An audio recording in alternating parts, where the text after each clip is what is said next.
Hi friends, welcome back to my channel Shriya Kannada blogs. ಇದು ಶುಕ್ರವಾರದ blog ಆಗಿರುತ್ತೆ. ನನ್ನ ಮಾರ್ನಿಂಗ್ ಶುರು ಆಗೋದು ಒಂದು ಲೋಟ ಬಿಸಿನೀರು ಕುಡಿದು ಆಮೇಲೆ ಪಾಪನ ಕರ್ಕೊಂಡೋಗಿ ಹಾಲಲ್ಲಿ ಸೋಫಾ ಮೇಲೆ ಮಲಗಿಸ್ಬರ್ತೀನಿ. ನಾನು ಸ್ವಲ್ಪ ಬಿಸಿಲು ಬೀಳ್ತಾ ಇರ್ತಲ್ಲ, ಎಳೆ ಬಿಸಿಲು. ಸೊ ಅಲ್ಲಿ ಮಲಗಿಸ್ಬಿಟ್ಟು ಬಂದು ನಾನು ಬೆಡ್ಡೆಲ್ಲ ಕ್ಲೀನ್ ಮಾಡ್ಕೋತೀನಿ. ಬೆಡ್ ಕ್ಲೀನ್ ಮಾಡೋದು ತುಂಬ ಇಂಪಾರ್ಟೆಂಟು. ಏನಕ್ಕೆ ಅಂದರೆ ಮಕ್ಕಳಿರೋ ಮನೇಲಿ ಬೆಡ್ ಕ್ಲೀನಾಗಿರಬೇಕು. ನಾನು ಗೊಂಬೆ ಪಾಪು ಎಲ್ಲ ಇರ್ತಾರಲ್ಲ, ಸೊ ಬೆಡ್ ಕ್ಲೀನ್ ಮಾಡ್ಕೋತೀನಿ. ಬ್ಲೆಡ್ ಕ್ಲೀನ್ ಮಾಡ್ಕೊಂಡ್ಮೇಲೆ ತೊಟ್ಲನ್ನು ಕ್ಲೀನ್ ಮಾಡ್ಕೋತೀನಿ. ತೊಟ್ಲೆಲ್ಲ ಕ್ಲೀನ್ ಮಾಡಿಕೊಂಡು ಆಮೇಲೆ ಹೋಗಿ ಒಂದು ಲೋಟ ಕಾಫಿ ಕುಡಿತೀನಿ. ಇಲ್ಲಿ ಪಾಪನ ಕೂರಿಸ್ಕೊಂಡು ಕಾಫಿ ಕುಡಿತಾ ಇದ್ದೀನಿ. ತುಂಬ ಅಳ್ತಿದ್ಲು ಅಂತ ಅಮ್ಮ ಗೊಂಬೆಗೆ ಸ್ನಾನ ಮಾಡಿಸ್ತಾಯಿದ್ರು. ಸೊ ನಾನು ಯಾರೂ ಇಲ್ವಲ್ಲ, ಸೊ ನಾನೇ ಎತ್ಕೊಂಡು ಕೂತ್ಕೊಂಡು ಕಾಫಿ ಕುಡಿತಾಯಿದ್ದೀನಿ. ದಯವಿಟ್ಟು ನೀವ್ಯಾರು ಆ ಥರ ಕೆಲಸ ಮಾಡಬೇಡಿ. ಬಿಸಿ ಮತ್ತು ಬಿದ್ದರೆ ತುಂಬ ಪ್ರಾಬ್ಲಮ್ ಆಗುತ್ತೆ. ಆಮೇಲೆ ಪಾಪು ಜೊತೆ ಸ್ವಲ್ಪ ಹೊತ್ತು ಆಟ ಆಡ್ತೀನಿ. ಅವಳು ಸ್ನಾನ ಮಾಡಿಸೋವರೆಗೂ ನಾನು ಪಾಪು ಜೊತೆ ಆಟ ಆಡ್ಬಿಟ್ಟು ಆಮೇಲೆ ಎತ್ಕೊಬಂದು ಅವಳನ್ನ ಮಲಗಿಸ್ಕೊಂಡು ಗೊಂಬೆಗೆ ರೆಡಿ ಮಾಡೋಕ್ಕೆ ಶುರು ಮಾಡ್ತೀನಿ. ತಂಗಿ ಪಾಪನ ಆಟ ಆಡಿಸ್ತಿರ್ತಾಳೆ ಗೊಂಬೆ. ಸೊ ಅಷ್ಟರಲ್ಲಿ ನಾನು ಅವಳಿಗೆ ಯೂನಿಫಾರ್ಮ್ ಹಾಕಿ ತಲೆ ಎಲ್ಲ ಬಾಚಿ ಎಲ್ಲ ರೆಡಿ ಮಾಡಿ ಕಳಿಸಿದ್ರೆ ಅಮ್ಮ ಅವಳಿಗೆ ಟಿಫನ್ ಮಾಡಿ ಕರ್ಕೊಂಡೋಗಿ ಸ್ಕೂಲಿಗೆ ಬಿಟ್ಟು ಬರ್ತಾರೆ. ಆಮೇಲೆ ಗೊಂಬೆ ಫಸ್ಟ್ ಟೈಮ್ ನನಗೋಸ್ಕರ ಹಾಡು ಅಂದರೆ ಅವ್ರ ಅಮ್ಮಮ್ಮ ಹೇಳ್ಕೊಟ್ಟಿದ್ದಾರೆ ಅವಳಿಗೆ ಹಾಡನ್ನ, ಕಲಿತು ಹಾಡ್ತಾಳೆ. ಕೇಳಿಸ್ಕೊಂಡು ಹೇಗಿದೆ ಅಂತ ಕಮೆಂಟ್ ಮಾಡಿ.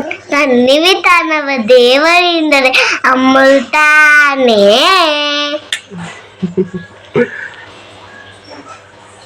ಇವತ್ತು ಬಾಣಂತಿಯರಿಗೆ ಕೆಲವೊಂದು ಟಿಪ್ಸ್ನ ಶೇರ್ ಮಾಡೋಣ ಅಂತ ಅಂದ್ಕೊಂಡಿದ್ದೀನಿ. ಮೊದಲನೇದಾಗಿ ಎಲ್ಲರಿಗೂ ತಾಯಿ ಅಥವಾ ಯಾರಾದರೂ ನೋಡ್ಕೊಳ್ಳೋರಿದ್ರೆ ಒಳ್ಳೆಯದು. ಬಟ್ ಕೆಲವೊಬ್ರಿಗೆ ಯಾರೂ ಇರೋದಿಲ್ಲ, ಅವ್ರಿಗೆ ಅವರೇ ಸೆಲ್ಫ್ ಕೇರ್ ಮಾಡ್ಕೋಬೇಕಾಗತ್ತೆ. ಅಂಥವರಿಗೆ ಈ ಟಿಪ್ಸ್ ತುಂಬ ಯೂಸ್ಫುಲ್ ಆಗುತ್ತೆ ಅಂತ ಅಂದ್ಕೊಂಡಿದ್ದೀನಿ. ಫಸ್ಟ್ ಆಫ್ ಆಲ್, ಡೆಲಿವರಿ 2 ಥರ ಇದೆ. ಎಲ್ಲರಿಗೂ ಗೊತ್ತು almost. Normal delivery, C section ಅಂತ. ನಾರ್ಮಲ್ ಡೆಲಿವರಿ ಅದು ಕಷ್ಟನೇ, ಸಿ ಸೆಕ್ಷನ್ನು ಕೂಡ ಕಷ್ಟನೇ. ಬಟ್ ನಾರ್ಮಲ್ ಡೆಲಿವರಿ ಆಗೋವರೆಗೂ ಒಂದು ಪೇಯ್ನ್ ಇರುತ್ತೆ ಅಷ್ಟೇ. ಬಟ್ ಸಿ ಸೆಕ್ಷನ್ ಏನಂದರೆ ಲೈಫ್ ಲಾಂಗ್ ಪೇಯ್ನ್ ಇರುತ್ತೆ. ಸೊ ನಾನು ಪ್ರಿಫರ್ ಮಾಡೋದೇನು ಅಂದರೆ, ದಯವಿಟ್ಟು ಯಾರು ಸಿ ಸೆಕ್ಷನ್ಗೆ ಹೋಗಬೇಡಿ. ಡಾಕ್ಟರ್ ಎಮರ್ಜೆನ್ಸಿ ಇದೆ, ಸಿ ಸೆಕ್ಷನ್ ಮಾಡಲೇಬೇಕು ಅಂದರೆ ಮಾತ್ರ ನೀವು ಸಿ ಸೆಕ್ಷನ್ ಮಾಡ್ಕೊಳ್ಳಿ. ದಯವಿಟ್ಟು ಆದಷ್ಟು ನಾರ್ಮಲ್ ಡೆಲಿವರಿ ಟ್ರೈ ಮಾಡಿ ಅಂತ ನಾನು ಹೇಳೋಕ್ಕೆ ಇಷ್ಟಪಡ್ತೀನಿ. ನನ್ನ ಮೊದಲನೇ ಡೆಲಿವರಿ ಸಿ ಸೆಕ್ಷನ್ ಆಗಿರೋದು. ಏನಕ್ಕೆ ಸಿ ಸೆಕ್ಷನ್ ಆಯಿತು ಏನು ಅಂತ ಸ್ಟೋರಿ ಬೇಕು ಅಂತಂದರೆ ದಯವಿಟ್ಟು ನನಗೆ ಕಮೆಂಟ್ ಬಾಕ್ಸ್ ತಿಳಿಸಿ. ನಾನೊಂದು ಡೆಲಿವರಿ ವ್ಲಾಗ್ನ ಮಾಡ್ತೀನಿ. ಅಂದರೆ ನನ್ನ ಡೆಲಿವರಿ ಸ್ಟೋರಿನ ನಾನು ನಿಮ್ಮ ಜೊತೆ ಶೇರ್ ಮಾಡ್ಕೋತೀನಿ. ನಾನು ಮಾಡಿದ ತಪ್ಪನ್ನ ದಯವಿಟ್ಟು ನೀವು ಯಾರು ಮಾಡೋಕ್ಕೆ ಹೋಗ್ಬೇಡಿ ಅಂತ ಹೇಳ್ತೀನಿ. ಏನು ಎತ್ತ ಅಂತ ನನ್ನ ಡೆಲಿವರಿ ಸ್ಟೋರಿಲಿ ನಾನು ಎಕ್ಸ್ಪ್ಲೇನ್ ಮಾಡ್ತೀನಿ. ಸೊ ಈಗ ಮೊದಲನೇದಾಗಿ ಬಾಣಂತಿಯರಿಗೆ ಕೆಲವೊಂದು ಟಿಪ್ಸ್ನ ನಾನು ಶೇರ್ ಮಾಡ್ತೀನಿ. ಫಸ್ಟ್ ಆಫ್ ಆಲ್, ಇದು ಒಂದು ತಿಂಗಳಿಂದ 3 ತಿಂಗಳ ಒಳಗಡೆ ಇರೋ ಬಾಣಂತಿಯರಿಗೆ ಈ ಟಿಪ್ಸ್ ದಯವಿಟ್ಟು ಆದಷ್ಟು ನನ್ನ ಚಾನಲ್ನ ನೋಡಿ ಸಬ್ಸ್ಕ್ರೈಬ್ ಮಾಡ್ಕೊಳ್ಳಿ. ನಾನು ಹೇಳಿರೋ ಕೆಲವೊಂದು ಟಿಪ್ಸ್ ನಿಮ್ಗೆ ಇಷ್ಟ ಆದರೆ ದಯವಿಟ್ಟು ಲೈಕ್ ಮಾಡೋದನ್ನ ಮರಿಬೇಡಿ ಅಂತ ಕೇಳ್ಕೊತಾ ಇದ್ದೀನಿ. ಮತ್ತು ಈಗ ನಾನು ಹೇಳ್ತಿರೋ ಟಿಪ್ಸ್ಗಳು ಪರ್ಸ್ನಲ್ ನನ್ನ ಒಂದು ಎಕ್ಸ್ಪೀರಿಯನ್ಸ್ ಆಗಿರುತ್ತೆ. ಮತ್ತು ಕೆಲವೊಂದು ಕಡೆ ನನ್ನ ಅಮ್ಮನಿಂದ ಆಗಿರ್ಬೋದು ಅಥವಾ ನಾನು ನೋಡ್ಕೊಂಬಂದಿರೋ ಕೆಲವೊಂದು ಟಿಪ್ಸ್ ಆಗಿರುತ್ತೆ. ಮತ್ತು ಇನ್ನು ಕೆಲವೊಂದು ನಾನು ಸರ್ಚ್ ಮಾಡಿ ತಿಳ್ಕೊಂಡಿರೋದನ್ನ ನಾನು ನಿಮ್ಮ ಜೊತೆ ಶೇರ್ ಮಾಡ್ಕೊತಾ ಇದ್ದೀನಿ. ದಯವಿಟ್ಟು ಇದನ್ನು ನೀವು ಫಾಲೋ ಮಾಡಬೇಕು ಅಂತ ನಾನು ಯಾವುದೇ ರೀತಿ ಕಂಪಲ್ಸರಿ ನಾನು ಹೇಳ್ತಾ ಇಲ್ಲ. ದಯವಿಟ್ಟು ನೀವು ಮನೇಲಿ ಯಾರಾದರೂ ಹಿರಿಯರಿದ್ದರೆ ಅವ್ರನ್ನ ಒಂದ್ಸರಿ ಕೇಳಿ ನೀವು ಫಾಲೋ ಮಾಡಿ. ಇಲ್ಲ ನಿಮ್ಮ ಗೈನಕಾಲಜಿಸ್ಟ್ನ ನೀವು ಒಂದ್ಸರಿ ಸಜೆಷನ್ನ ಕೇಳಿ ಅಂತ ನಾನು ನಿಮಗೆ ಹೇಳ್ತೀನಿ. ಸೊ ಈಗ ಮೊದಲನೇ ಟಿಪ್ಸ್ಗೆ ಹೋಗೋಣ. ಮೊದಲನೇ ಟಿಪ್ಸ್ ಏನು ಅಂತ ಅಂದರೆ, ಟೇಕ್ ರೆಸ್ಟ್, ವಿಶ್ರಾಂತಿ ತಗೊಳ್ಳೋದು ತುಂಬ ಮುಖ್ಯ. ಅದರಲ್ಲೂ ನಾರ್ಮಲ್ ಡೆಲಿವರಿ ಆಗಿದ್ರು ಓಕೆ, ಸಿ ಸೆಕ್ಷನ್ ಆಗಿದ್ರು ಓಕೆ, ರೆಸ್ಟ್ ಮಾಡೋದು ತುಂಬ ಮುಖ್ಯ. ನಾರ್ಮಲ್ ಡೆಲಿವರಿ ಆಗಿದ್ರೆ ಏನು, ಮಗು ಈಚೆ ಬಂದಿರುತ್ತೆ, ವಜೈನಾಯಿಂದ ಈಚೆ ಬಂದಿರುತ್ತೆ. ಮತ್ತು ನಿಮಗೆ ಮಗು ಈಚೆ ಬರ್ಬೇಕಾದ್ರೆ ಜಾಗ ಆಗಿಲ್ಲ ಅಂದರೆ ಸೂಚರ್ ಮಾಡಿರ್ತಾರೆ, ಅದು ತುಂಬ ಪೇನ್ ಇರುತ್ತೆ. ಅದು 15 days ಪೇನ್ ಇರುತ್ತೆ. ಸೊ ಆದಷ್ಟು ನಾರ್ಮಲ್ ಡೆಲಿವರಿ ಆಗಿರೋ ಎಲ್ಲ ಲೇಡೀಸ್ಗಳನ್ನು ರೆಸ್ಟ್ ಮಾಡೋದು ತುಂಬ ಮುಖ್ಯ. ನಾರ್ಮಲ್ ಡೆಲಿವರಿಯಲ್ಲಿ ಆಗಿರೋದು ಏನಾಗುತ್ತೆ, ಕೆಲಸ ಮಾಡೋಣ ಅಂತ ಎಲ್ಲ ನೀವು ಅನ್ಕೊಳಕ್ಕೆ ಹೋಗಬೇಡಿ. ಅದು ನಿಮಗೆ ಒಂದು ಮಗು ಆದರೆ ನಿಮಗೆ ಬಾಡಿಲಿರೋ ಅರ್ಧ ವಿಟಮಿನ್ಸ್, ಪ್ರೋಟೀನ್ಸ್ ಎಲ್ಲ ಹೋಗ್ಬಿಟ್ಟಿರುತ್ತೆ. ಸೊ ನೀವೆಷ್ಟು ರೆಸ್ಟ್ ಮಾಡ್ತೀರೋ ಅಷ್ಟು ಒಳ್ಳೆಯದು. ಸಿಸೇರಿಯನ್ ಆಗಿರೋರಿಗೆ 7 ಲೇಯರ್ಸ್ ಕಟ್ ಆಗಿರುತ್ತೆ, ಇಂಟರ್ನಲ್ 7 ಲೇಯರ್ಸ್ ಕಟ್ ಆಗಿರುತ್ತೆ. ಮತ್ತು ಈಚೆ ವೂಂಡ್ ಹೀಲ್ ಆಗೋದಕ್ಕೆ, ಈಚೆ ಏನು ಹೊಟ್ಟೆ ಹೊಲಿಗೆ ಆಗಿರ್ತಾರೋ ಅದು ವೂಂಡ್ ಆಗೋದಕ್ಕೆ 48 hours ತಗೊಳುತ್ತೆ. ಒಬ್ಬೊಬ್ಬರು 7 days ಆಗುತ್ತೆ. ಇಂಟರ್ನಲ್ ವೂಂಡ್ ನಿಮಗೆ ಹೀಲ್ ಆಗಬೇಕು ಅಂತಾದರೆ ಅದೊಂದು 6 to 7 months ಆಗುತ್ತೆ. ಸೊ ಆದಷ್ಟು ಭಾರ ಎತ್ತೋದು, ಕೆಲಸ ಮಾಡೋದು, ಜಾಸ್ತಿ ಬಗ್ಗಿಯೋದು, ಕೆಲಸ ಮಾಡೋದು ದಯವಿಟ್ಟು ಮಾಡಬೇಡಿ. ಆದಷ್ಟು ಅಮ್ಮ ಮನೇಲಿ ಇದ್ದೀರಾ ಅಂದರೆ ದಯವಿಟ್ಟು 3 ತಿಂಗಳು ರೆಸ್ಟ್ ಮಾಡಿ. 3 ತಿಂಗಳಾದ್ಮೇಲೆ ಸಣ್ಣ ಪುಟ್ಟ ಕೆಲಸ ನೀವು ಮಾಡ್ಕೋಬಹುದು. ದಯವಿಟ್ಟು 3 ತಿಂಗಳು ರೆಸ್ಟ್ ಮಾಡಿ. ಯಾವಾಗಲೂ ಮಲ್ಗೆ ಇರೋದು ಉತ್ತಮ ಅಂತ ನಾನು ಹೇಳ್ತೀನಿ. ಮಲ್ಗೆ ಇರಿ. ಫೀಡ್ ಮಾಡಬೇಕು ಮಗುಗೆ, ಎದೋಳು ಫೀಡ್ ಮಾಡಿ ಮತ್ತೆ ಮಲ್ಕೊಳ್ಳಿ. ಆದಷ್ಟು ಕೂತ್ಕೊಳ್ಳೋದು ಎಲ್ಲ ನೀವು ಮಾಡಲೇಬೇಡಿ. ಸಿ ಸೆಕ್ಷನ್ ಆಗಿರೋಂತೂ ದಯವಿಟ್ಟು ಮಾಡಬೇಡಿ. ಬೆನ್ನಿಗೆ ಪ್ರೆಷರ್ ಬಿದ್ದರೆ ನಿಮಗೆ ಲೈಫ್ ಲಾಂಗ್ ಬ್ಯಾಕ್ ಪೇನ್ ಬರೋ ಚಾನ್ಸಸ್ ತುಂಬ ಇರುತ್ತೆ. ಮತ್ತು ಇನ್ನೊಂದು ಏನು ಅಂತಂದ್ರೆ, ದಯವಿಟ್ಟು ನಾನು ಪರ್ಸನಲ್ ಎಕ್ಸ್ಪೀರಿಯನ್ಸ್ ಮೇಲೆ ಹೇಳ್ತಾ ಇದ್ದೀನಿ, ದಯವಿಟ್ಟು ಪಿಲ್ಲೋಸ್ ಯೂಸ್ ಮಾಡಬೇಡಿ. ಹಾಸ್ಪಿಟಲ್ C-ಸೆಕ್ಷನ್ ಆಗಿರೋರಿಗೆ ಪಿಲ್ಲೋಸ್ ಕೊಡೋದಿಲ್ಲ. ಹಾಸ್ಪಿಟಲ್ ಇರೋವರೆಗೂ ಮನೆಗೆ ಬಂದ ತಕ್ಷಣ ನೀವೇನ್ ಮಾಡ್ತೀರಾ, ಪಿಲ್ಲೋ ಯೂಸ್ ಮಾಡ್ಕೊಂಡು ಪಿಲ್ಲೋನ ತಲೆ ಕೆಳಗಡೆ ಹಾಕೊಂಡು ಮಲ್ಕೊಳಕ್ ಶುರು ಮಾಡ್ಕೋತೀರಾ. ದಯವಿಟ್ಟು ಅದು ತಪ್ಪು ಮಾಡಬೇಡಿ. ಆದಷ್ಟು 1 ಮಂತ್ 1.5 ಮಂತ್ ನೀವು ಪಿಲ್ಲೋನ ಯೂಸೇ ಮಾಡಬೇಡಿ. ಆವಾಗ ಏನಾಗುತ್ತೆ, ನಿಮ್ಗೆ ಇಲ್ಲಿ ಪ್ರೆಷರ್ ಬೀಳೋದಿಲ್ಲ. ನಾವೇನ್ ಮಾಡ್ತೀವಿ, ಪಿಲ್ಲೋ ಇಲ್ಲದೆ ಇದ್ರೆ ಹೀಗೆ ಸ್ಟ್ರೈಟ್ ಮಲ್ಕೋತೀವಿ. ಪಿಲ್ಲೋ ಇದ್ರೆ ಏನಾಗುತ್ತೆ, ಹೆಡ್ ಬಂದು ಮೇಲಿರುತ್ತೆ, ಪಿಲ್ಲೋಗೆ ಹಿಂಗೆ ಮೇಲಿರುತ್ತೆ, ನಮ್ಗೆ ಬಾಡಿ ಬಂದು ಕೆಳಗಡೆ ಬರುತ್ತೆ. ಆವಾಗ ಏನಾಗುತ್ತೆ, ನಮ್ಮ ಎಲ್ಲಾ ಪ್ರೆಷರ್ ಬಂದು ಬ್ಯಾಕ್ ಬೀಳುತ್ತೆ. ಏನ್ ಸೊಂಟ ಇದೆಯಲ್ಲ ಅದಕ್ಕೆ ಬೀಳುತ್ತೆ. ಸೊ ನಮಗೆ ಫಸ್ಟೇ ಅನಿಸ್ತಿಷ್ಯ ಕೊಟ್ಟಿರೋದ್ರಿಂದ ಏನಾಗುತ್ತೆ, ಅದು ನಮಗೆ ಇನ್ನೂ ಜಾಸ್ತಿ ಪ್ರೆಷರ್ ಹೋಗ್ತಾ ಹೋಗುತ್ತೆ. ಸೊ ಹಾಗಾಗಿ ಪಿಲ್ಲೋ ಇಲ್ಲದೆ ಏನಾಗುತ್ತೆ, ಸ್ಟ್ರೈಟ್ ಮಲ್ಕೋತೀವಲ್ಲ, ಸೊ ಪ್ರೆಷರ್ ಎಲ್ಲದಕ್ಕೂ ಕರೆಕ್ಟಾಗಿ ಎಲ್ಲದಕ್ಕೂ ಲೆವೆಲ್ ಆಗಿ ಪ್ರೆಷರ್ ಇರುತ್ತೆ. ಸೊ ಯಾವುದೇ ರೀತಿ ಇದಾಗೋದಿಲ್ಲ. ನಾನು ಫಸ್ಟ್ ಡೆಲಿವರಿಲಿ ಏನ್ ಮಾಡಿದೆ, ನನ್ನ ಬೊಂಬೆ ಡೆಲಿವರಿಲಿ ನಾನು ಅದೇ ತಪ್ಪು ಮಾಡಿದ್ದು. ಹಾಸ್ಪಿಟಲ್ ಇರೋಗೂ ನಾನು ಪಿಲ್ಲೋ ಯೂಸ್ ಮಾಡಲಿಲ್ಲ. ಮನೆಗೆ ಬಂದ ತಕ್ಷಣ ಪಿಲ್ಲೋ ಯೂಸ್ ಮಾಡಿದೆ. ನನಗದು ಆವಾಗ ಶುರುವಾಗಿ ಬ್ಯಾಕ್ ಪೇನ್, ಈಗೂ ನನಗೆ ಬ್ಯಾಕ್ ಪೇನ್ ಇದೆ. ಸೊ ಈ ಸತಿ ನಾನು ಡಾಕ್ಟರ್ ಸಜೆಸ್ಟ್ ಮಾಡೋದು, ದಯವಿಟ್ಟು ನೀವು ಪಿಲ್ಲೋ ಯೂಸ್ ಮಾಡಬೇಡಿ ಅಂತ. ಈಗ ನಾನು ಆಲ್ಮೋಸ್ಟ್ ನನ್ನ ಮಗಳಿಗೆ 3.5 months ಆಯ್ತಾ ಬಂತು, ನಾನು ಇದುವರೆಗೂ ಪಿಲ್ಲೋ ಹಾಕೇ ಇಲ್ಲ. ನಾನು ಪಿಲ್ಲೋ ಇಲ್ಲದೆ ನಿದ್ದೆ ಮಾಡೋದು, ಅದು ನನಗೆ ರೂಢಿ ಆಗ್ತಿದೆ ಈಗ. ಸೊ ಇದು ನನ್ನ ಪರ್ಸನಲ್ ಎಕ್ಸ್ಪೀರಿಯನ್ಸ್ ಮೇಲೆ ಹೇಳ್ತಾ ಇದ್ದೀನಿ, ದಯವಿಟ್ಟು ಪಿಲ್ಲೋನ ಯೂಸ್ ಮಾಡಬೇಡಿ ಆದಷ್ಟು. ಮತ್ತೆ ಪಾಯಿಂಟ್, ವೆಯ್ಟ್ ಲಾಸ್ ಮಾಡ್ತೀನಿ, ನಾನು ತಪ್ಪಾಗ್ಬಿಟ್ಟಿದ್ದೀನಿ, ನನಗೆ ಹೊಟ್ಟೆ ಬಂದ್ಬಿಟ್ಟಿದೆ, ನಾನು ವೆಯ್ಟ್ ಲಾಸ್ ಮಾಡಬೇಕು, ಈಗ ಶುರು ಮಾಡ್ಕೋಬೇಕು ಅನ್ನೋದೆಲ್ಲ ತಪ್ಪು. ಅದು first of all big mistake. ದಯವಿಟ್ಟು ಆ ತಪ್ಪನ್ನ ಯಾರು ಮಾಡಬೇಡಿ. ಆದಷ್ಟು 6 months ಇಲ್ಲ 1 year ವರೆಗೂ ಯಾವುದೇ ರೀತಿ ಡಯಟ್ ಫಾಲೋ ಮಾಡೋದಾಗ್ಲಿ, ಊಟ ಕಡಿಮೆ ಮಾಡೋದಾಗ್ಲಿ, ನಾನು ಅನ್ನ ಜಾಸ್ತಿ ನಾನು ದಪ್ಪ ಹೋಗ್ತೀನಿ ಅನ್ನೋದಾಗಲಿ ದಯವಿಟ್ಟು ಮಾಡಬೇಡಿ. ಏನಕ್ಕೆ ಅಂತಂದ್ರೆ, ನೀವೇ ಊಟ ತಗೋತೀರ ಅದ್ರಲ್ಲಿ ಅರ್ಧಕ್ಕರ್ಧ ಮಗುಗೆ ಹಾಲು ಹೋಗುತ್ತೆ. ದಯವಿಟ್ಟು ಮಗುಗೆ ಆದಷ್ಟು ನೀವು ಫೀಡ್ ಮಾಡಿಸಿ. ಮಗುಗೆ ಫೀಡ್ ಮಾಡಿದಷ್ಟು ನಿಮ್ಗೆ ಅದರಲ್ಲೇ ವೆಯ್ಟ್ ಲಾಸ್ ಆಗ್ತೀರ. ಮಗುಗೆ ಎಷ್ಟು ನೀವು ಫೀಡ್ ಮಾಡಿಸ್ತೀರೋ ಅಷ್ಟೇ ವೆಯ್ಟ್ ಲಾಸ್ ಆಗ್ತೀರ. ಹಂಗಂತ ನಾನು ವೆಯ್ಟ್ ಲಾಸ್ ಆಗ್ಬೇಕು ಅಂತ ಪದೇ ಫೀಡ್ ಮಾಡೋದು ಆ ತಪ್ಪು ಮಾಡಬೇಡಿ. 2 hours ಒಂದ್ಸರಿ ಫೀಡ್ ಮಾಡಿಸಿ ಸಾಕು. ಮಗು ಡಿಮ್ಯಾಂಡ್ ಮಾಡಿದಾಗ ಫೀಡ್ ಮಾಡಿಸಿ. ಸೊ ನೀವು ಏನು ತಿಂತೀರಾ, ಅದು ಊಟ ಏನು ತಿಂತೀರೋ ನೀವು ಇಷ್ಟು ತಿಂದರೆ ಅದ್ರಲ್ಲಿ ಅರ್ಧ ಪ್ರಮಾಣದಷ್ಟು ಮಗುಗೆ ಹಾಲು ಹೋಗುತ್ತೆ ಅಂದಾಗ ನೀವು ಡಯಟ್ ಮಾಡಿದ್ರೆ ಏನೂ ಅರ್ಥ ಇರಲ್ಲ. ಸೊ 6 to 1 year ವರೆಗೂ ನೀವು ಡಯಟ್ ಮಾಡಬೇಡಿ. ಅಪ್ ಟು 6 months ವರೆಗೂ ನಾನು ಮಾಡಬೇಡಿ ಅಂತ ಹೇಳ್ತೀನಿ. ಚಿಕ್ಕ ಪುಟ್ಟ ಎಕ್ಸರ್ಸೈಸ್ ಮಾಡಿ, ವಾಕ್ ಮಾಡಿ, ಊಟ ಆದ್ಮೇಲೆ ಒಂದು 10 minutes ವಾಕ್ ಮಾಡಿ, 15 to 20 minutes ವಾಕ್ ಮಾಡಿ. ಆಮೇಲೆ 3 months ಆದ್ಮೇಲೆ ಸ್ವಲ್ಪ ಕೆಲಸ ಮಾಡಿ. ಆದಷ್ಟು ನಿಮ್ಮ ಕೈಲಿ ಏನಾಗುತ್ತೋ ಅದು ಕೆಲಸ ಮಾಡಿ. ಭಾರ ಎಲ್ಲ ಎತ್ತದೆಲ್ಲ ಬೇಡ, ಚಿಕ್ಕ ಪುಟ್ಟ ಕೆಲಸ ಮಾಡಿ. ಮತ್ತೆ 6 months ಆದ್ಮೇಲೆ ನೀವು ಡಾಕ್ಟರ್ 6 months ಅಂತಲ್ಲ, 3 months ಅಥವಾ 1 month 2 months ಆದ್ಮೇಲೆ ಡಾಕ್ಟರ್ ಸಜೆಷನ್ ಕೇಳಿ ನಿಮ್ಗೆ ಎಕ್ಸರ್ಸೈಸ್ ಮಾಡ್ಬೋದಾ ಏನು ಅಂತ ನೀವು ಕೇಳಿ ನೀವು ಎಕ್ಸರ್ಸೈಸ್ ಕೂಡ ಶುರು ಮಾಡ್ಕೋಬಹುದು. ನಿಮ್ಮ ಗೈನಕಾಲಜಿಸ್ಟ್ ನ ಕೇಳಿ ಅಂತ ನಾನು ಹೇಳ್ತೀನಿ. ಸೊ 3rd ಪಾಯಿಂಟ್, ಬೆನ್ನಿಗೆ ಸಪೋರ್ಟ್ ಕೊಡಿ. ದಯವಿಟ್ಟು ಹಾಲು ಕುಡಿಸ್ಬೇಕಾದ್ರೆ ಬೆನ್ನಿಗೆ ಸಪೋರ್ಟ್ ಇಲ್ಲದೆ ಕೂತ್ಕೊಂಡು ಹಾಲು ಕುಡಿಸೋದು ಅದೆಲ್ಲ ಮಾಡಕ್ಕೆ ಹೋಗ್ಬಿಡಿ. ದಯವಿಟ್ಟು ಏನಾದ್ರು ಹೊರ್ಕೊಂಡು ಇಲ್ಲ ಫೀಡಿಂಗ್ ಪಿಲ್ಲೋ ಇಟ್ಕೊಂಡು ಬೆನ್ನಿಗೆ ಸಪೋರ್ಟ್ ಕೊಟ್ಟು ನೀವು ಹಾಲು ಕುಡಿಸಿ. ಏನಕ್ಕೆ ಅಂತಂದರೆ, ಬೆನ್ನಿಗೆ ಅನೆಸ್ಥಿಷಿಯಾ ಕೊಟ್ಟಿರ್ತಾರೆ C-ಸೆಕ್ಷನ್ ಆಗಿರೋರಿಗೆ.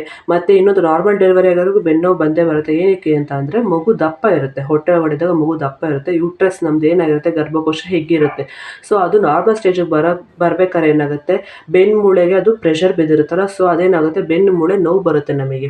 ಸೊ ಅದರಿಂದ ಬ್ಯಾಕ್ ಪೇನ್ಗಳು ಬರೋದು.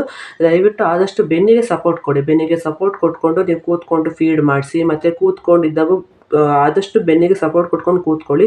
ದಯವಿಟ್ಟು 3 months ನಾನು ಸಜೆಸ್ಟ್ ಮಾಡ್ತೀನಿ ಅಂದರೆ ಅಪ್ ಟು 3 months ದಯವಿಟ್ಟು ಜಾಸ್ತಿ ಕೂತ್ಕೋಬೇಡಿ. ಊಟ ಮಾಡ್ಬೇಕಾದ್ರೆ ಕೂತ್ಕೋತೀರಾ, ಮತ್ತೆ ಊಟ ಮಾಡಿದ ತಕ್ಷಣ ಸ್ವಲ್ಪ ಒಂದು 5 to 10 minutes ವಾಕ್ ಮಾಡಿ ಮತ್ತೆ ಮಲ್ಕೊಳ್ಳಿ. ಮತ್ತೆ ಫೀಡ್ ಮಾಡಿಸ್ಬೇಕಾದ್ರೆ ಎದೊಳ್ತೀರಾ, ಫೀಡ್ ಮಾಡಿಸಿ ಮಗುನ ತೊಟ್ಲಿಗೆ ಹಾಕಿ ಮತ್ತೆ ಮಲ್ಕೊಳ್ಳಿ. ಆದಷ್ಟು ಮಲ್ಗೆ ಇರಿ ಅಂತ ನಾನು ನಿಮಗೆ ಸಜೆಸ್ಟ್ ಮಾಡ್ತೀನಿ. ನೆಕ್ಸ್ಟ್ ಪಾಯಿಂಟ್ ಏನು ಅಂತ ಅಂದರೆ, ಫುಡ್ ಚೆನ್ನಾಗಿ ಊಟ ಮಾಡಿ. ಆದಷ್ಟು ತರಕಾರಿ ಸೊಪ್ಪುಗಳು ತಿನ್ನಿ, ತರಕಾರಿ ತಿನ್ನಿ. ಆದಷ್ಟು ಕಾಫಿ ಟೀ ಎಲ್ಲ ಸ್ವಲ್ಪ ಅವಾಯ್ಡ್ ಮಾಡಿ. ಜಾಸ್ತಿ ಅದು ಕ್ವಾಂಟಿಟಿ ಜಾಸ್ತಿ ಆಯಿತು ಅಂದರೆ ಮಗುಗೆ ಪ್ರಾಬ್ಲಮ್ ಆಗುತ್ತೆ. ಕಾಫಿ ಟೀ ಎಲ್ಲ ಅವಾಯ್ಡ್ ಮಾಡಿ. ಹಾಲು ಕುಡಿಬೋದು, ಹಾಲೇನು ತೊಂದರೆ ಇಲ್ಲ, ಹಾಲು ಕುಡೀರಿ. ಮತ್ತು ಆದಷ್ಟು ನೀವು ಒಳ್ಳೆ ಊಟ ತಿಂದರೆ ಮಗುಗೆ ಅದರಿಂದ ಪ್ರೋಟೀನ್ಸ್ ವಿಟಮಿನ್ಸ್ ಎಲ್ಲ ಹೋಗುತ್ತೆ. ದಯವಿಟ್ಟು ಆದಷ್ಟು ಒಳ್ಳೆ ಊಟ ಮಾಡಿ. ನೆಕ್ಸ್ಟ್ 5th ಪಾಯಿಂಟ್ ಏನಂತ ಹೇಳ್ತಾರೆ, ನೀನು ತಣ್ಣೀರು ಕುಡಿಬೇಡ, ತಣ್ಣೀರು ಕುಡಿದ್ರೆ ಮಗು ಶೀತ ಆಗುತ್ತೆ. ಅದು ಎಲ್ಲೂ ಪ್ರೂವ್ ಆಗಿಲ್ಲ ತಣ್ಣೀರು ಕುಡಿದ್ರೆ ಶೀತ ಆಗುತ್ತೆ, ಅಥವಾ ಸ್ನಾನ ಮಾಡ್ಕೊಂಬಂದು ಒದ್ದೆ ತಲೆಯಲ್ಲೇ ನಾವು ಮಗುಗೆ ಫೀಡ್ ಮಾಡಿದ್ರೆ ಶೀತ ಆಗುತ್ತೆ ಮಗುಗೆ ಅಂತ ಯಾವ ಸೈಂಟಿಫಿಕಲಿ ನಾವು ಪ್ರೂವ್ ಆಗಿಲ್ಲ. ಅದು ಏನಕ್ಕೆ ಹೇಳ್ತಾರೆ ಅಂತ ಅಂದರೆ, ತಣ್ಣೀರು ಕುಡಿಬೇಡ ಅಂತ ಬಾಣಂತಿಯರಿಗೆ ಏನಕ್ಕೆ ಹೇಳ್ತಾರೆ ಅಂತ ಅಂದರೆ, ಈಗ ನಮಗೆ ಒಳಗಡೆ ಫ್ಯಾಟ್ ಕಂಟೆಂಟ್ಸ್ ಆಗಿರುತ್ತಲ್ವ, ಸೊ ಬಿಸಿನೀರು ಕುಡಿಯೋದ್ರಿಂದ ಸ್ವಲ್ಪ ಫ್ಯಾಟ್ ಕಂಟೆಂಟ್ ಕಡಿಮೆ ಆಗುತ್ತೆ ಅಂತ. ಮತ್ತು ಒಳಗಡೆ ಏನು ನಮಗೆ ಸಿ ಸೆಕ್ಷನ್ ಆಗಿರೋರಿಗೆ ಏನು ಸ್ಟಿಚಸ್ ಹಾಕಿರ್ತಾರಲ್ಲ ಅದು ಹೀಲ್ ಆಗುತ್ತೆ. ಬಿಸಿನೀರು ಕುಡಿದಷ್ಟು, ಬಿಸಿ ಬಿಸಿ ನೀರು ಬಿದ್ದಷ್ಟು ಅದು ಬೇಗ ಹೀಲ್ ಆಗುತ್ತೆ ಅಂತ ನಮಗೆ ಬಿಸಿನೀರು ಕುಡಿಯೋದಕ್ಕೆ ಹೇಳೋದಷ್ಟೇ. ನಾವು ತಣ್ಣೀರು ಕುಡಿಯೋದ್ರಿಂದ ಮಗು ಶೀತ ಆಗುತ್ತೆ, ಇಲ್ಲ, ಸುಳ್ಳು. ಮಗುಗೆ ಕೋಲ್ಡ್ ಆಗೋದು ಯಾವಾಗ? ಹೊರಗಡೆ ವಾತಾವರಣಕ್ಕೆ, ಎನ್ವಿರಾನ್ಮೆಂಟಿಗೆ, ಮತ್ತು ಏನೋ ಡಸ್ಟ್ಗೆ, ಎನ್ವಿರಾನ್ಮೆಂಟಲ್ ಚೇಂಜಸ್ ಆದರೆ ಮಗುಗೆ ಕೋಲ್ಡ್ ಆಗುತ್ತೆ. ಮಗುಗೆ ನೀರು ಬಾಯಿ ಒಳಗಡೆ ಸ್ನಾನ ಮಾಡಿಸ್ಬೇಕಾದ್ರೆ ಬಾಯಿ ಒಳಗಡೆ ನೀರು ಹೋದರೆ ಆ ಥರ ಹೋದರೆ ಮಾತ್ರ ಮಗುಗೆ ಕೋಲ್ಡ್ ಆಗುತ್ತೆ ಹೊರತು ತಾಯಿಯಿಂದ ಕೋಲ್ಡ್ ಆಗೋದು ಇಲ್ಲ, ಸುಳ್ಳು. ಮತ್ತು ಇನ್ನೊಂದು ಏನಕ್ಕೆ ಆ ಥರ ಹೇಳ್ತಾರೆ ಅಂದರೆ, ಫಸ್ಟ್ ಆಫ್ ಆಲ್ ನಾವು ಕೋಲ್ಡ್ ಆಗಬಾರ್ದು. ತಾಯಂದಿರಿಗೆ ಕೋಲ್ಡ್ ಆದರೆ ಅಥವಾ ಫೀವರ್ ಆದರೆ ಅಥವಾ ಕಾಫ್ ಬಂದರೆ ಏನಾಗುತ್ತೆ, ಈಗ ನಾವು ಫೀಡ್ ಮಾಡ್ತೀವಿ. ಫೀಡ್ ಮಾಡಬೇಕಾದ್ರೆ ಉಸಿರು ಇದಾಗಿ ಮಗುಗೆ ಬರೋ ಚಾನ್ಸಸ್ ಎಲ್ಲ ಇರುತ್ತೆ. ಸೊ ಆದಷ್ಟು ತಾಯಿ ಹೇಗೆ ಆರೋಗ್ಯವಾಗಿರ್ತಾಳೋ ಅದ್ರ ಮೇಲೆ ಮಗುದು ಆರೋಗ್ಯ ಡಿಪೆಂಡ್ ಆಗಿರುತ್ತೆ. ನಾನೇನು ಸಜೆಸ್ಟ್ ಮಾಡ್ತೀನಿ ಅಂದರೆ, ಯಾವುದು ಸಪೋರ್ಟ್ ಇಲ್ವಾ ಒಂದು 15 ಡೇಸ್ ಯಾರನ್ನಾದ್ರೂ ಕೆಲಸಕ್ಕೆ ಇಟ್ಕೊಳ್ಳಿ. ಇಲ್ವಾ ಒಂದು 15 ಡೇಸ್ ನಿಮ್ಮ ಹಸ್ಬೆಂಡ್ಸ್ ಅಥವಾ ಯಾರು ಸಪೋರ್ಟಿಗೆ ಇರ್ತಾರೋ ಅವ್ರ ಕೈಲಿ ಕೆಲಸ ಮಾಡಿಸ್ಕೊಳ್ಳಿ. 15 ಡೇಸ್ ಆದಮೇಲೆ ಸ್ವಲ್ಪ ನೀವು ಶುರು ಮಾಡ್ಕೊಳ್ಳಿ ಕೆಲಸ ಮಾಡೋದಕ್ಕೆ. ಆದಷ್ಟು ಬಿಸಿ ನೀರನ್ನ ಯೂಸ್ ಮಾಡ್ಕೊಂಡು ಶುರು ಮಾಡಿ. ಏನಕ್ಕೆ ಅಂದರೆ ಈಗ ವೆದರ್ ಫಸ್ಟ್ ಆಫ್ ಆಲ್ ಸರಿ ಇಲ್ಲ. ಈಚೆ ನೋಡ್ತಾ ಇರೋ ಕ್ಲೈಮೇಟು ತುಂಬ ಗಾಳಿ, ಬಿಸಿಲು ಇರುತ್ತೆ, ಮಳೆ ಬರುತ್ತೆ ಯಾವಾಗ ಗೊತ್ತಾಗಲ್ಲ, ಬಿಸಿಲು ಯಾವಾಗ ಇರುತ್ತೆ ಗೊತ್ತಾಗಲ್ಲ, ಮತ್ತು ತುಂಬ ಕೋಲ್ಡ್ ಗಾಳಿ ಬೀಸ್ತಾ ಇದೆ. ಸೊ ಅದರಿಂದ ನಾನು ಹೇಳ್ತೀನಿ, ನೀವು ಆದಷ್ಟು ನಿಮಗೆ ಕೋಲ್ಡು ಕಾಫು ಬರ್ದ ಹತ್ರ ನೀವು ನೋಡಿಕೊಂಡ್ರೆ ಮಗುಗೂ ಆರೋಗ್ಯವಾಗಿರುತ್ತೆ. ಬಾಣಂತಿಯರು ಏನು ಮಾಡಬೇಕು, ಈಗಿನ ಕೆಲವೊಬ್ಬರು ನಾನು ನೋಡಿರೋದಾಗೆ ಒಂದು ಸ್ವೆಟ್ರ್ ಹಾಕಲ್ಲ, ಒಂದು ಕಿವಿಗೆ ಹತ್ತಿ ಇಡೋದಿಲ್ಲ, ಒಂದು ಸಾಕ್ಸ್ ಹಾಕೋದಿಲ್ಲ. ಅದೆಲ್ಲ ತಪ್ಪು ಮಾಡೋದು. ಏನಕ್ಕೆ ಅಂದರೆ ನಾವೆಷ್ಟು ಬೆಚ್ಚಗಿರ್ತೀವೋ ಅಷ್ಟು ನಮ್ಮಿಂದ ಒಂದು ಡಿಸೀಸನ್ನು ನಾವು ಹತ್ರ ಬರೋದಿಲ್ಲ. ಸೊ ಆದಷ್ಟು ನಾನು ಹೇಳ್ತೀನಿ ಬೆಚ್ಚಗಿರಿ. ಅಂದರೆ ಸ್ವೆಟರ್ಸ್ ಹಾಕ್ಕೊಳ್ಳಿ, 3 ಮಂತ್ಸ್ವರೆಗೂ ಹಾಕ್ಕೊಳ್ಳಿ. 3 ಮಂತ್ಸ್ ಆದಮೇಲೆ ನಾನು ಹಾಕಿಲ್ಲ, 3 ಮಂತ್ಸ್ವರೆಗೂ ನಾನು ಕಂಪಲ್ಸರಿ ಹಾಕ್ತಿದ್ದೆ. ಡೈಲಿ ಸ್ವೆಟರ್ ಆಗಿರ್ಬೋದು, ಕಿವಿಗತ್ತಿ, ನಾನು ಈಗೂ ಕಿವಿಗತ್ತಿ ಇಟ್ಟಿದ್ದೀನಿ, ನೋಡ್ಬೋದು ನೀವು. ಕಿವಿಗತ್ತಿ ಆಗಿರ್ಬೋದು. ಮತ್ತು ಕೆಲವೊಬ್ರು ತುಂಬ ಸೆನ್ಸಿಟಿವ್ ಇರೋರು ಏನು ಮಾಡ್ತಾರೆ, ತಲೆ ಸ್ನಾನ ಮಾಡಿದ ತಕ್ಷಣ ಆದಷ್ಟು ಬೇಗ ತಲೆಲ್ಲ ಪೂರ್ತಿ ಚೆನ್ನಾಗಿ ಒಣಗಿಸ್ಕೊಂಡು ಇಲ್ಲಿಂದ ಬಟ್ಟೆ ಕಟ್ಕೊಳ್ಳಿ. ಇಲ್ಲಿಂದ ಹೆಡ್ಡಿಗೆ ಒಂದು ಬಟ್ಟೆ ಕಟ್ಕೊಳ್ಳಿ, ಮತ್ತು ಇಲ್ಲಿಂದ ಒಂದು ಸ್ಕಾರ್ಫ್ ಕಟ್ಕೊಳ್ಳಿ. ಆವಾಗ ಏನಾಗುತ್ತೆ, ನಿಮ್ಗೆ ಇಲ್ಲೂ ಏರ್ ಹೋಗೋದಿಲ್ಲ, ಇಲ್ಲೂ ಏರ್ ಇರೋದಿಲ್ಲ, ಕಿವಿನೂ ಕ್ಲೋಸ್ ಆಗಿರುತ್ತೆ. ಮತ್ತು ಕಿವಿಗೆ ಹತ್ತಿನ ವಿಕ್ಸ್ ಹಚ್ಕೊಂಡು ಹತ್ತಿಕೊಂಡ್ರೆ ಕಿವಿ ಆಲ್ರೆಡಿ ಬೆಚ್ಚಗಿರುತ್ತೆ. ಯಾವಾಗಲೂ ಕಾಲಿಗೆ ಸಾಕ್ಸ್ ಹಾಕೊಳ್ಳಿ. ಯಾಕಂದರೆ ಕಾಲಿಂದ ಶೀತ ಹೇಳ್ಕೊಳ್ಳೋದಿರುತ್ತೆ. ಈಗ ಮನೆಯಲ್ಲಿ ಟೈಲ್ಸ್ ಇರುತ್ತೆ, ಟೈಲ್ಸ್ಗಳಿಗೆ ಶೀತ ಆಗುತ್ತೆ. ಸೊ ದಯವಿಟ್ಟು ಕಾಲಿಗೆ ಸಾಕ್ಸ್ ಹಾಕೊಳ್ಳಿ. ಅಪ್ ಟು 3 ಮಂತ್ಸ್ ನೀವು ಬೆಚ್ಚಗಿರಿ, ನಿಮ್ಮ ಮಗುನೂ ಬೆಚ್ಚಗೆ ನೋಡ್ಕೊಳ್ಳಿ. ಮೇಯ್ನ್ ಟಿಪ್ಸ್ ನಾನು ಏನು ಹೇಳ್ತೀನಿ, ದಯವಿಟ್ಟು ಎಲ್ಲ ಹೊಸ ತಾಯಂದಿರು ಯಾರೆಲ್ಲ ಬಾಣ ತಂದಿದ್ದೀರೋ ದಯವಿಟ್ಟು ಮಗು ಮಲಗಿದಾಗ ನೀವು ಮಲ್ಕೊಳ್ಳಿ ಅಂತ ನಾನು ಸಜೆಸ್ಟ್ ಮಾಡ್ತೀನಿ.